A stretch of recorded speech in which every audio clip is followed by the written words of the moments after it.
Although we've memed Obi Wan having the high ground to death, this fight is easily one of the most heart-wrenching scenes in the franchise. Here we see the two men most responsible for the Republic's victory in the Clone Wars.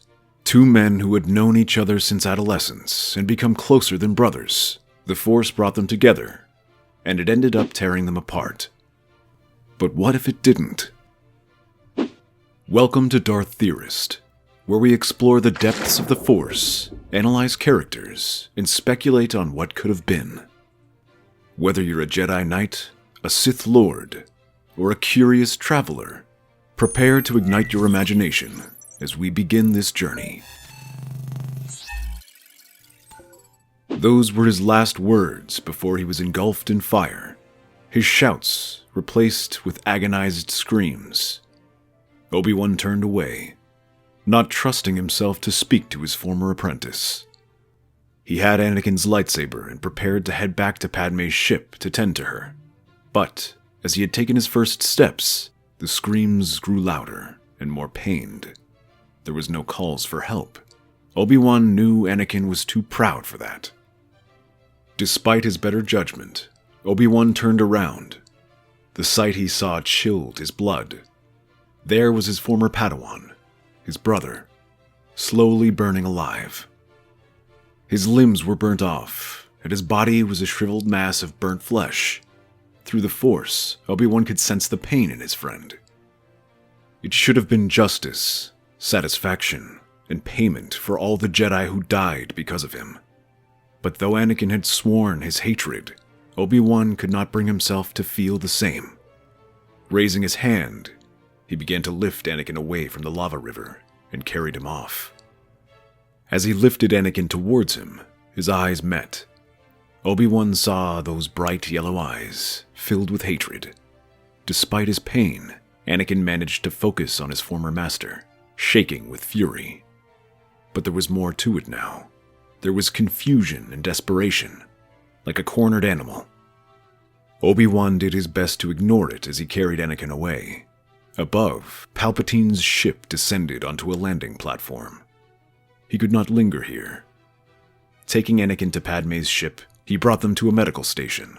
There, Yoda was relieved to see Obi Wan alive, but also concerned to see Anakin with him. I did it. I defeated Anakin. But I could not bring myself to kill him. I'm sorry, Master.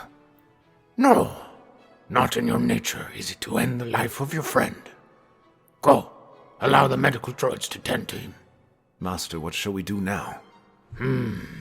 Unsure I am. Much has changed. No more are the Jedi.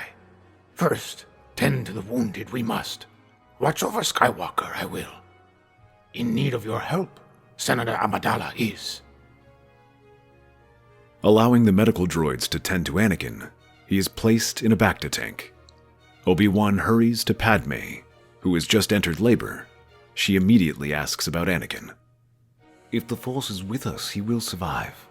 But this is not what you should be worrying about now, Senator. Right now, your fight is here. We can figure things out later. Hearing that her husband is alive fills Padme with renewed strength. She knew that he had done many horrible things, but he was still alive here, and not with Palpatine. That meant there was still hope. The birthing process was long and painful, but in the end, Padme manages to pull through and give birth to a healthy set of twins. At the same time, a medical droid appears and reports they've managed to stabilize Anakin and treat some of the worst burns, but it would take time for a full treatment. After a moment to prepare themselves, Padme and Obi Wan enter the room where Anakin is housed. The young Jedi turns his gaze hatefully towards Obi Wan, his eyes burning with anger. But that dissipates in a moment when he sees Padme following, an infant in each arm. The shock is plain on his face as his leathery, cracked lips part. How? The Chancellor said you would die. I saw it in my visions. Deceived you, the Chancellor has. Planted the seed of doubt in your mind, did he? As the words sink in, they are followed by horror at the realization. Everything he had done was to save Padme, To realize that it was a lie was too much for Anakin to take. His body shakes as he breaks down into tears, sobbing and begging them for forgiveness.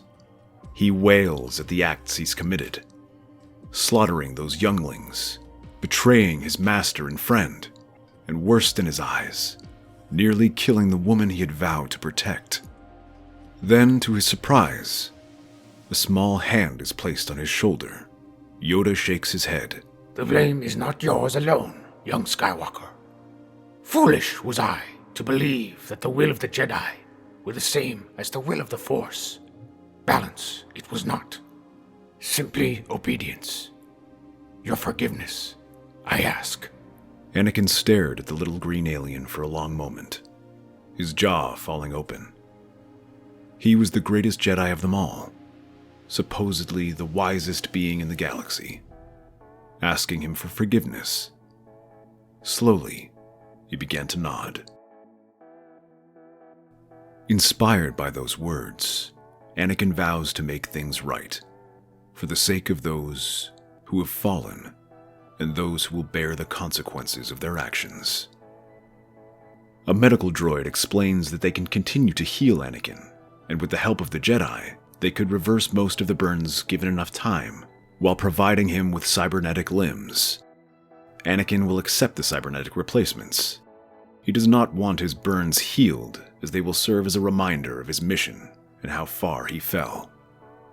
As the healing process continued, the Jedi and Senator planned their next move. The first step is to figure out who survived the Jedi Purge and who didn't. Bail Organa confirms the survival of Ahsoka, having recently helped her. Ahsoka and Captain Rex are reunited with Anakin, Yoda, and Obi Wan, and they exchange stories of what happened. Rex reveals that the clones were forced to follow Order 66 because of an inhibitor chip planted inside them. As they talk, Anakin begins to get an idea. I've been thinking about that. Palpatine established his empire under the idea that he could bring unity and stability. But to do so, he's made plenty of enemies. And if we can get them to fight together, no one would follow him. That could work. That's a start, but it won't be enough.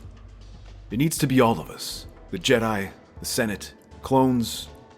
Soon the resistance begins, as Senators Bail Organa and Padme, along with their allies, take a critical look at Palpatine's rule, trying to hold his feet to the fire with anything they can find. This keeps his attention occupied as Anakin, Obi-Wan, Ahsoka, and Rex begin rescuing whatever clones and Jedi they can. However, they are soon joined by unlikely allies, the people Ahsoka had recruited to help her, Asajj Ventress and Darth Maul. Upon seeing them, Yoda, Anakin, and Obi-Wan immediately ignite their lightsabers, but Ahsoka calms them down. She reminds Anakin that he mentioned people who hate Palpatine, and these two hate him more than anyone. You're bold to have called me young Jedi, and bolder still to have brought Kenobi before me. I don't fear you, Maul. Ahsoka manages to calm them down and reminds them that they share a common enemy, Palpatine, the same Sith Lord who had convinced Count Dooku to turn on Ventress, and who had abandoned Maul. The two dark side users consider this. I am less convinced. Give me one good reason why I should not kill you where you stand. How about you've tried that before, and it didn't end well for you? And is that where your hatred really should go? I sense the anger inside you. Trust me, I felt the dark side too. But who is it directed at? To Obi-Wan? Or to the master who sent you on that mission and watched you die, then tossed you aside like a piece of scrap when you were no longer useful to him? What? What would you have me do? With these dark side users on their side, the Resistance enact their plan. Maul used criminal connections to locate the remaining Jedi and organize hit-and-run attacks against the Empire.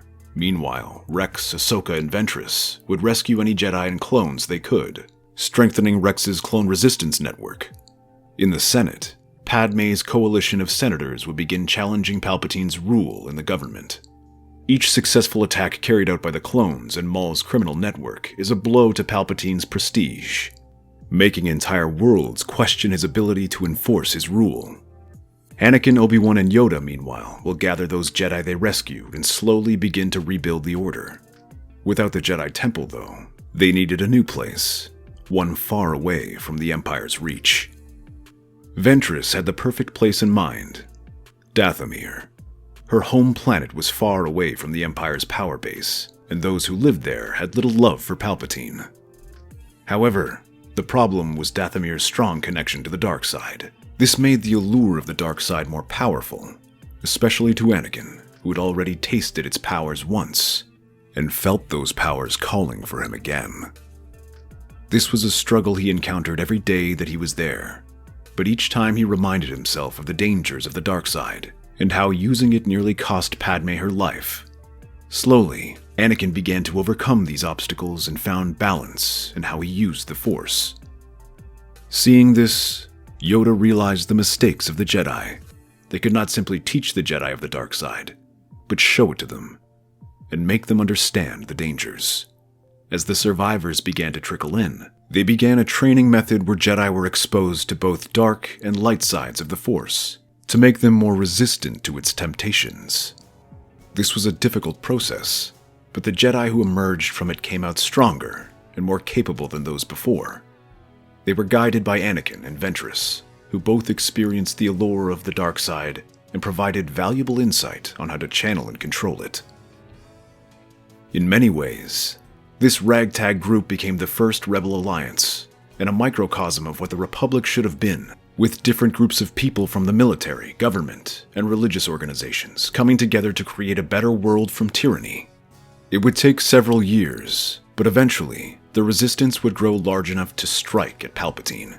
A plan was developed where systematic worlds would rise simultaneously, forcing the Empire to spread out its resources to put them down.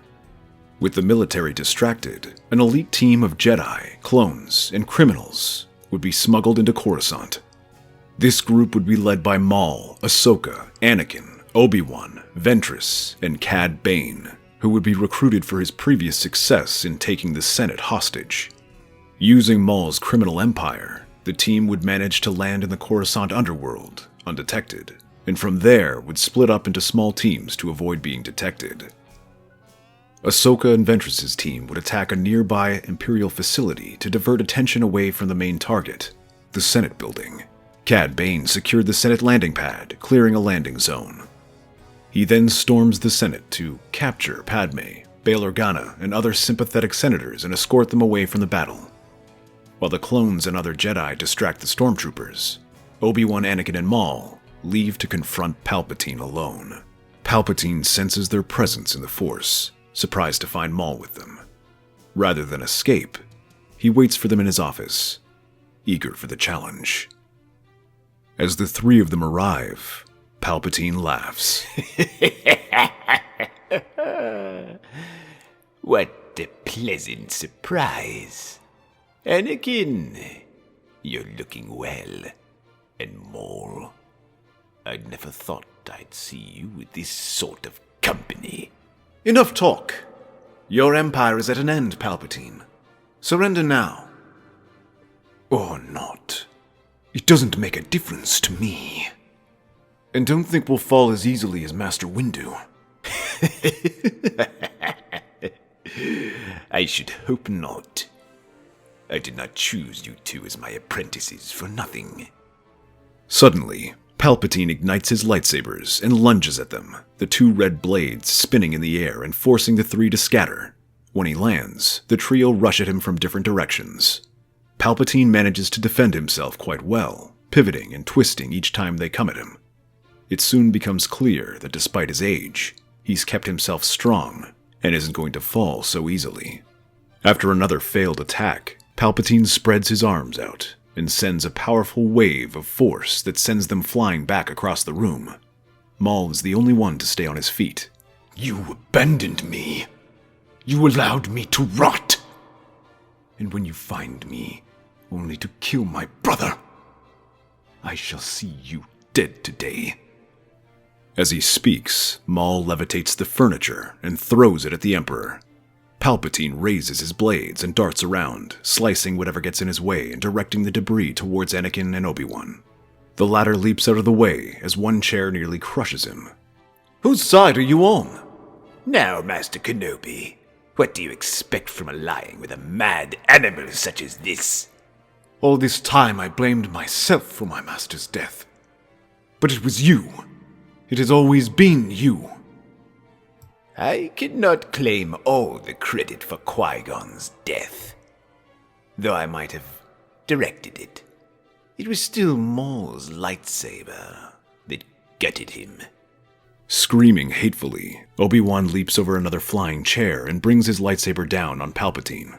The Sith Lord crosses his blades to block the attack, then senses movement behind him as Anakin thrusts his blade at Palpatine's back.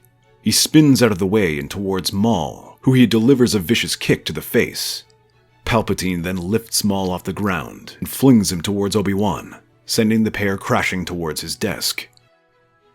I've seen greatness in you, Skywalker.